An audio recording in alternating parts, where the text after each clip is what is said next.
Oui, bonjour. Alors, c'est pour Thomas, a priori, en premier. Sauf s'il décide d'en faire un édito, il en fait bien ce qu'il en veut. Parce que c'est bien de parler de football un petit peu de temps en temps. Oui, j'ai écouté l'édito de mon ami Antoine de Tananarive. Moi, je suis Antoine de Lyon. Donc, rien à voir. Je suis content d'avoir un jumeau de l'autre côté de la planète. Après, j'ai écouté son édito. Bon, après, c'est pas du tout contre moi, hein. S'il y a plein de gens qui veulent faire des éditos, ils sont tous le bienvenu. On est tous supporters du même club. Euh, Donc très bien, moi il n'y a pas de clash à avoir. Il dit que je suis pessimiste, lui il est optimiste, puis c'est tout, hein, voilà, très bien. Moi je voulais parler d'autre chose. Alors je sais pas si je m'adresse à Thomas, parce que c'est un ami assez, assez souvent dans la vie, ou si je m'adresse à l'ensemble de la communauté des gones qui regarde la chaîne.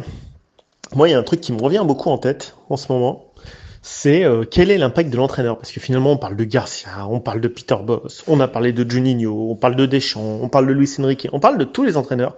Moi j'ai une thèse, ça va faire hurler mais je m'en fous, on est là pour ça, on est là pour s'amuser, on est fan de football en général et du beau jeu.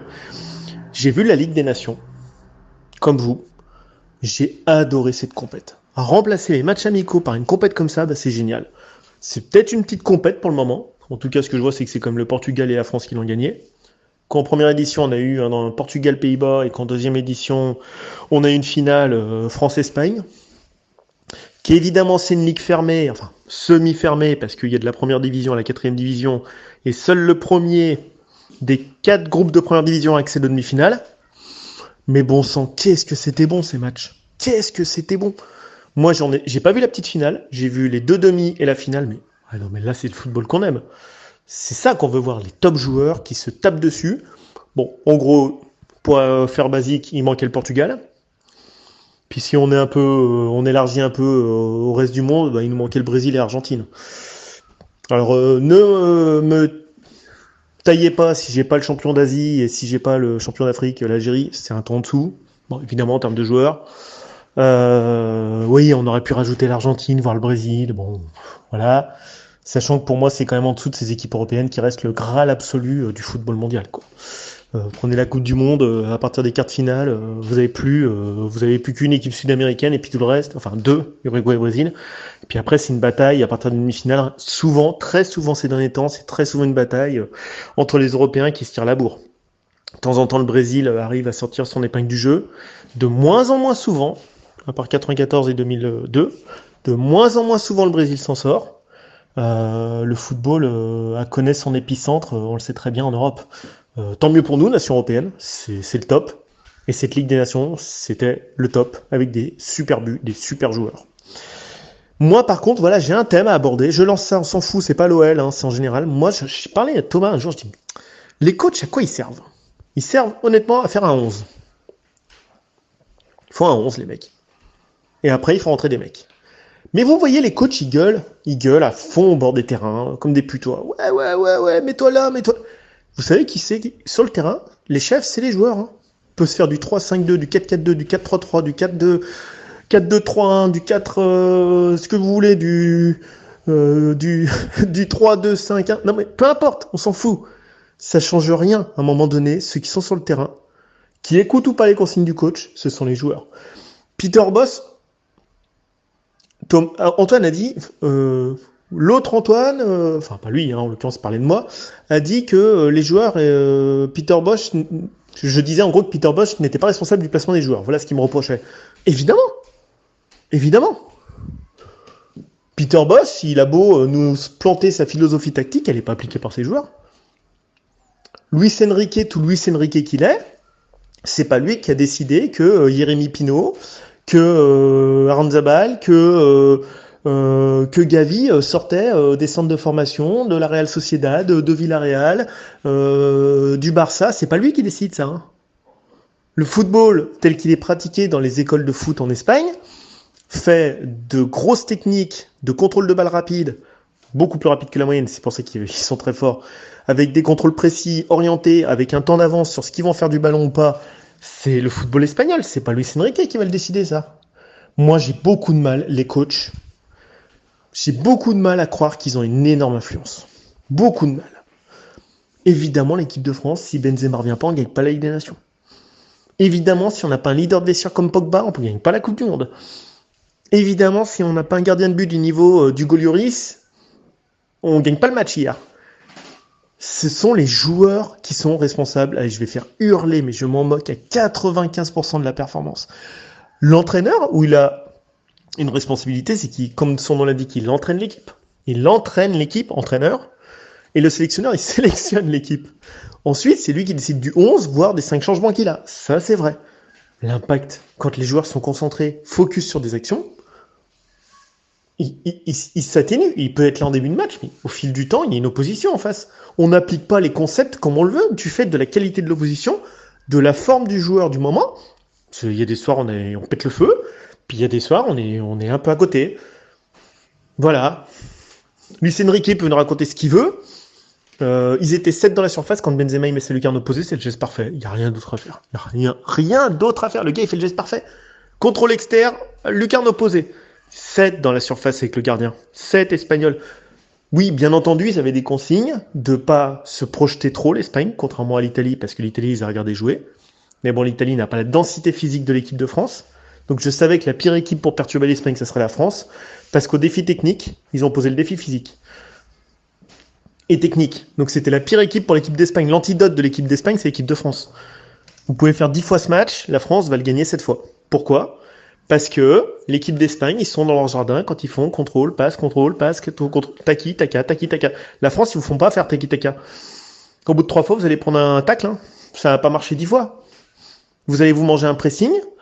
Et quand vous avez des gens comme Mbappé ou Benzema qui savent et l'un courir extrêmement vite, et l'autre qui a une science du placement et du déplacement, parce que Karim Benzema, c'est avant tout une science du placement et du déplacement, son jeu. Et ben, vous pouvez vous appeler qui vous voulez en équipe d'Espagne, vous êtes perturbé dans vos relances, évidemment.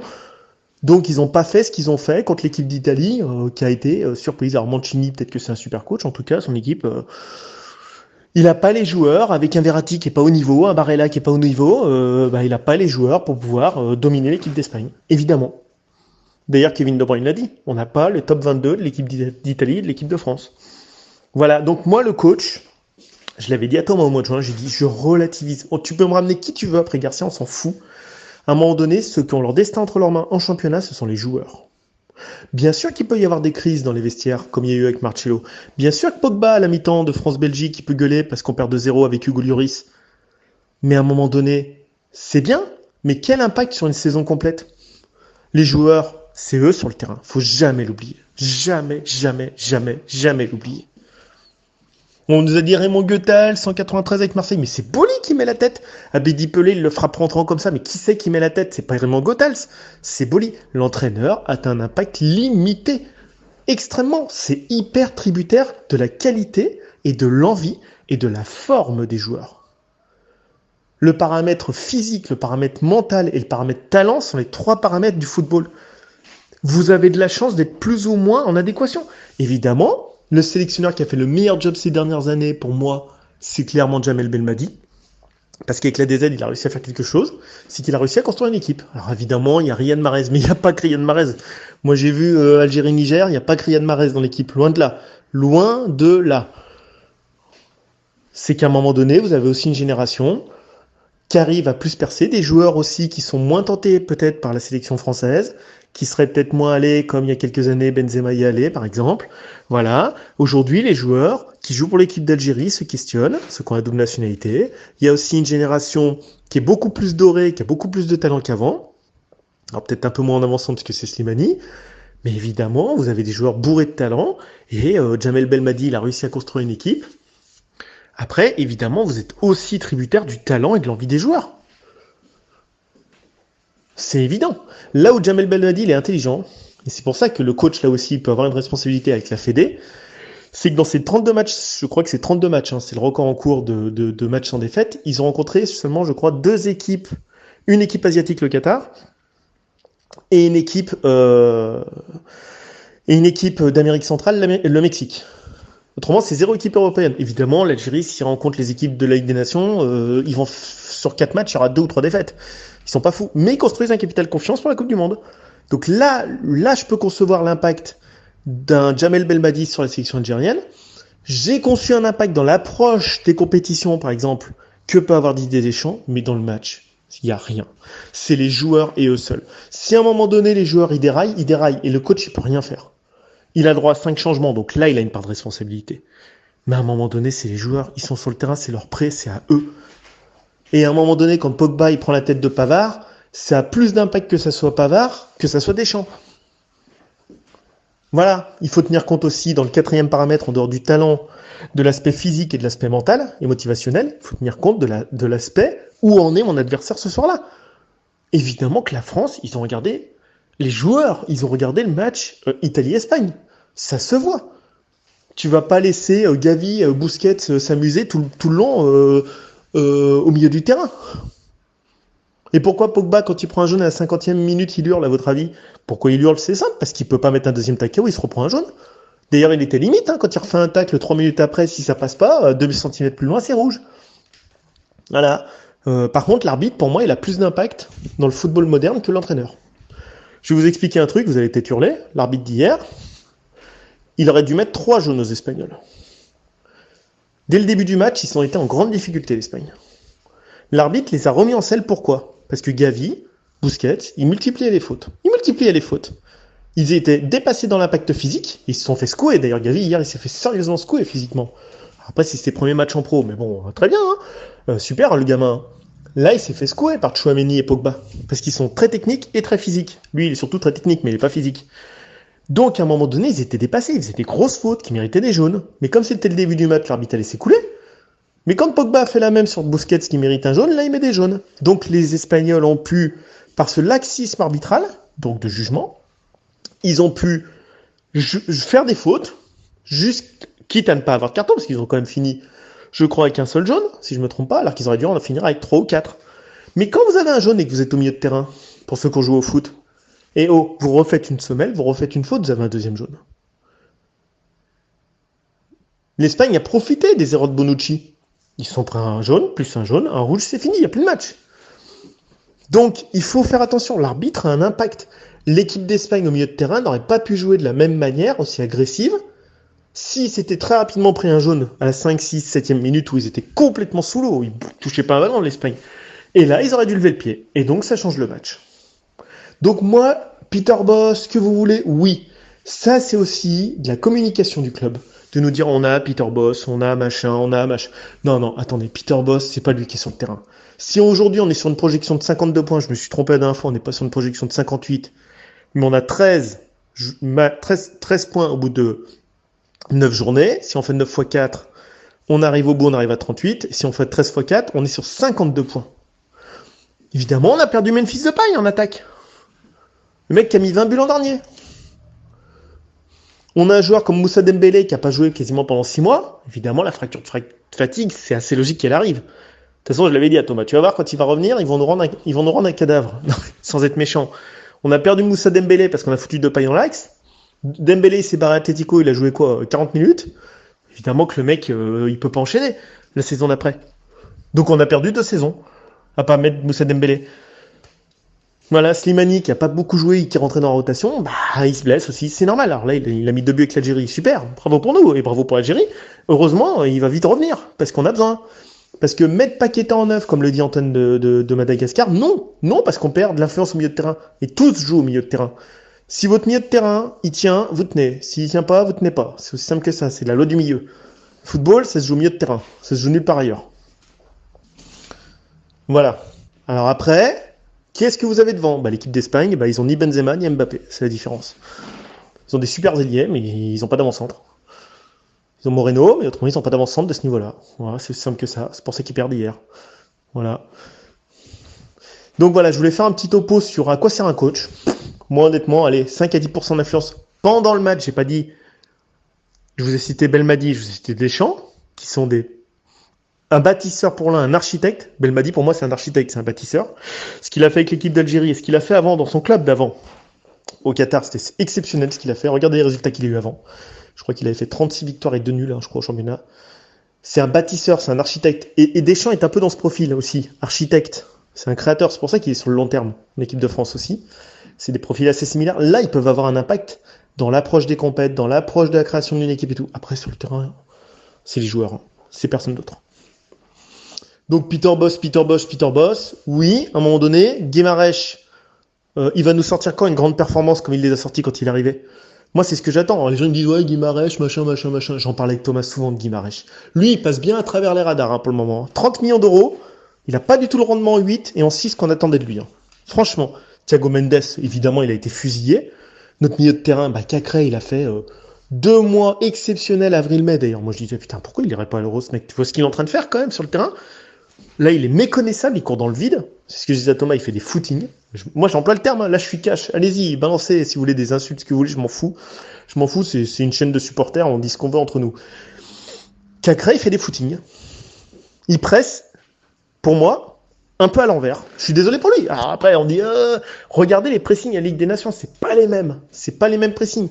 Même Benzema ou Mbappé, quand ils pressent, c'est pas une course dans le vide. C'est con, parce que le Cacré, il se bousille, en plus, il se flingue la santé, il court dans le vide, il se fatigue et tout. C'est pas coordonné avec Guimarães, ça va pas. On n'est pas là pour courir comme des fous tout le temps. Thomas l'a dit la dernière fois, voilà. Donc moi, voilà, c'était sur l'entraîneur. Bon, ça parle de l'OL, ça parle de l'équipe de France, ça parle un peu de l'équipe d'Algérie, ça parle de Ligue des Nations, mon truc. Moi, je suis dubitatif. À un moment donné, le Barça a ramené un entraîneur, hein, c'était... si vous dites pas de bêtises, après Valverde, Keke Setien, et à un moment, ça s'est pas bien passé. Le mec, il avait un palmarès d'enfer. Prenez quelqu'un comme Unai Emery. Unai Emery, il va à Arsenal, à Paris, rien. Séville, le mec, il pète toutes les Ligues Europa. Parce que le mec, quand il entraîne des équipes avec un côté plus familial, plus clanique et tout, ça marche mieux. Et Villarreal, ça joue drôlement bien au football. Mais parce que les joueurs se sentent bien entre eux, ils ont envie de jouer ensemble. Prenez Mbappé, de toute façon il a plus envie de jouer au PSG. Mbappé il s'entend pas avec Neymar, il s'entend pas avec Messi, c'est pas son délire, même s'il leur parle en espagnol. Lui il veut jouer avec Benzema, ils parlent le même football, ils sont du même pays, ils ont envie de jouer ensemble depuis longtemps. À mon avis Mbappé, évidemment qu'il a demandé à Deschamps que Benzema revienne, ils parlent le même football, ils jouent pareil, ils se comprennent. C'est à un moment donné, s'ils se comprennent les mecs ils sont bons. Voilà, la Ligue des Nations, il y a un an, à la même époque, sans Benzema et sans Mbappé qui joue pour Benzema, on n'a pas du tout le même résultat. Là, on vient de gagner la compète certainement la plus dure qui pouvait exister. C'est pire qu'un euro, ce truc. À partir des demi-finales. Voilà, donc c'était un petit topo comme ça, voilà, tactique. Vous êtes d'accord, vous n'êtes pas d'accord. Franchement, vous êtes d'accord, tant mieux. Vous n'êtes pas d'accord, amenez des arguments. Moi, je suis hyper pour, comme Antoine de Madagascar l'a fait. Moi, les éditos, j'en ai pas le monopole. On est tous supporters, on a tous un avis sur le football. Moi, voilà, je voulais émettre un avis en tout cas sur l'impact du coach. Moi, Peter Bosz ou un autre, je m'en fous. À un moment donné, ceux qui ont le maillot, ceux qui transpirent, ceux qui font les passes, ceux qui font les sprints, ceux qui font les passes, ceux qui font les tirs, ceux qui font les décalages, ce sont les joueurs. Et exclusivement les joueurs. Ils ne jouent pas pour leur coach. Est-ce qu'ils sont motivés? Est-ce qu'ils ont le niveau? Est-ce qu'ils sont en forme? Et quel est le niveau de l'opposition? Ce sont des paramètres. Si on fait des mathématiques, c'est des paramètres. On rentre des paramètres dans une machine et on réduit l'incertitude. Parce que le football, le but, c'est pas d'augmenter ses chances de gagner. Quand vous prenez les coachs aujourd'hui, ils parlent de limiter l'incertitude. Luis Enrique, son football lui permet de régner et de limiter l'incertitude. 70% possession de balles, même contre la France, contre l'Italie et tout, pour lui, c'est réduire l'incertitude. Pour lui. Et Deschamps, une grosse défense, pour lui, c'était réduire l'incertitude. Aujourd'hui, pour lui, réduire l'incertitude, c'est de s'appuyer sur 2 des 6 meilleurs attaquants du monde. Parce qu'honnêtement, ils font partie des 6 meilleurs attaquants du monde. Vous rajoutez Lewandowski, vous rajoutez Messi, vous rajoutez Mbappé et vous rajoutez Haaland. Voilà.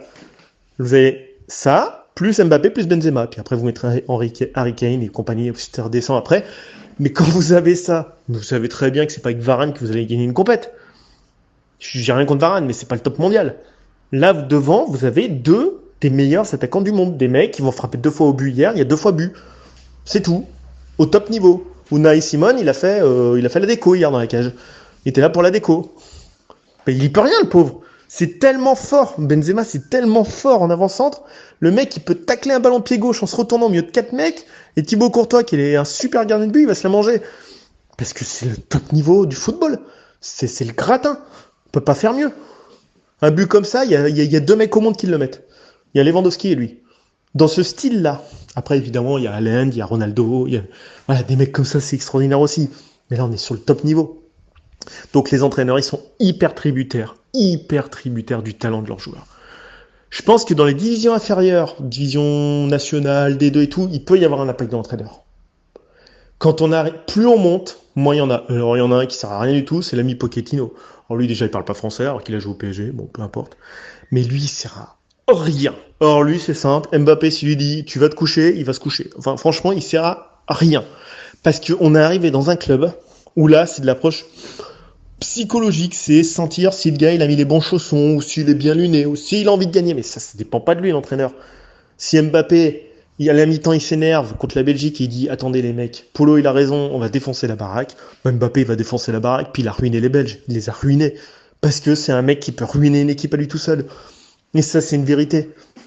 Voilà. Donc, un rot sur les coachs. C'est pessimiste, c'est dans ma lignée. Vous aimez pas. Ce sont les joueurs, les rois. Et ce sont exclusivement les joueurs, les rois sur le prêt. Après, s'ils sont sortis, ça c'est le choix du coach. Allez, salut Egon. Ciao, ciao.